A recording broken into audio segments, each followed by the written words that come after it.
and will persist.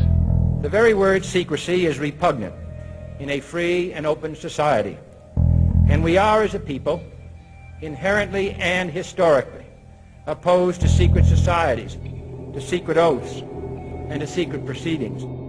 President Bush signed a formal agreement that will end the United States as we know it, and he took the step without approval from either the U.S. Congress or the people of the United States. The secret organizations of the world power elite are no longer secret. It's known as the Bilderberg Group. Could their objective be world domination? I'm Jim Tucker. I've chased Bilderberg for 30 years. I'll never give up the chase. Bilderberg plan for the whole world is nothing less than world government. I'm not comfortable with that at all. Who elected these guys to run the planet? They are the elitists. They feel they should run the world for their own selfish interests. Now we can see a new world coming into view.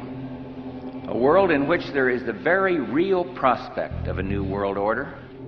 Bilderberg is making great progress toward a world government, and only an educated, informed public can stop them in their tracks. David Rockefeller admits in his own memoirs that he wants to destroy the United States. He's a traitor! It's good to be back at the Council on Foreign Relations. As Pete mentioned, I've been a member for a long time and was actually a director for some period of time. I never mentioned that when I was campaigning for re-election back home in Wyoming. Let us never tolerate outrageous conspiracy theories.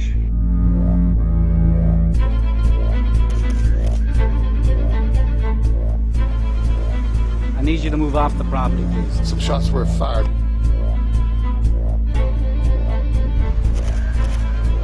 There's Bilderbergers right there. The Trans-Texas Corridor is a vital part because we stop here in Texas, we stop the New World Order right here in Texas. This thing started here. And to save this country, we kill this damn thing here.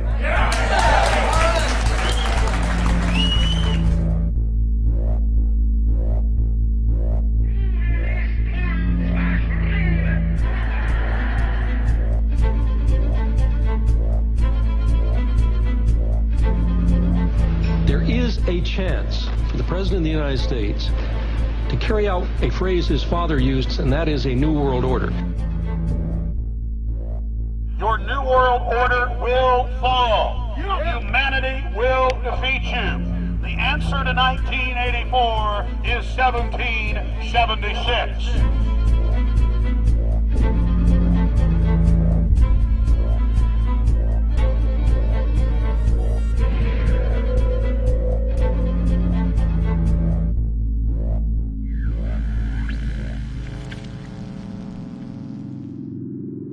In the near future, Earth is dominated by a powerful world government. Once free nations are slaves to the will of a tiny elite. The dawn of a new dark age is upon mankind. Countries are a thing of the past. Every form of independence is under attack, with the family and even the individual itself nearing extinction. Close to 80% of the Earth's population has been eliminated. The remnants of a once free humanity are forced to live within highly controlled, compact, prison-like cities. Travel is highly restricted. Superhighways connect the megacities and keep the population from entering into unauthorized zones. No human activity is private. AI supercomputers chronicle and categorize every action. A prison planet dominated by a ruthless gang of control freaks, whose power can never be challenged. This is the vision of the global elite, their goal. A program of total dehumanization, where the science of tyranny is law. A worldwide control grid, designed to ensure the overlord's monopoly of power forever. Our species will be condemned to this nightmare future unless the masses are awakened to the New World Order master plan and mobilized to defeat it. Erected by a secretive group, The Georgia Guidestones are a testament to the elite's plan for a world religion, global laws, with a global court and army to enforce it. And set in stone, it is written that the population never rise above 500 million.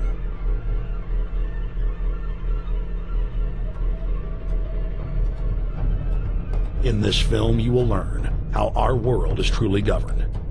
You will see how highly secretive roundtable groups interlock to form a global intelligence network. This group has been steering planetary affairs for hundreds of years. Now, in the final stage, they prepare for open world government. A goal tyrants throughout history have lusted after. Dr. Michael Kaufman is a published ecologist specializing in ecosystem research, forest ecology, and ecosystem classification. Dr. Kaufman played a key role in blocking the ratification of the Convention on Biological Diversity in the U.S. Senate. The concept of a New World Order has been around for centuries. It's been receiving tremendous play over the last half of the 20th century.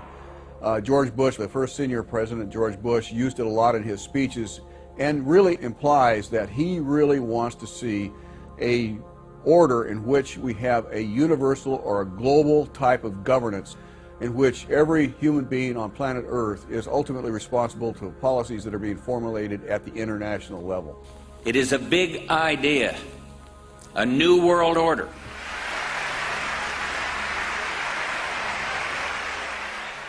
President Bush said that the New World Order was in tune, and that's what they were working for. The UN is part of that government. They're working right now very significantly for a North American Union. That's why there's a lot of people in Washington that don't care too much about our borders. They have a philosophical belief that national sovereignty is not important. It's also the reason I have made very strong suggestion that we need not be in the United Nations for our national security. It's really always the same. You go back throughout all of history, the Roman Empire, the Soviet Union, Hitler during the Nazism was always saying that it's going to create the utopia for the average person, when in fact, history always shows that it does exactly the opposite. Conquest and empire is as old as civilization. Babylon, Egypt, and Greece.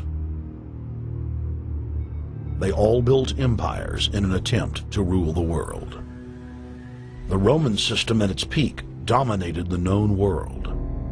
Complex governmental systems were developed to control diverse populations.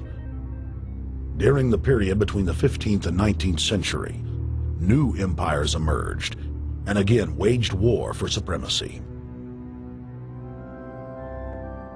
The nobility, as well as the thriving merchant class, were financed by a handful of private banks. Many of the great money houses would hedge their bets and finance both sides of a war. Sophisticated intelligence-gathering networks gave the financiers a clear edge over the governments they were slowly gaining control of.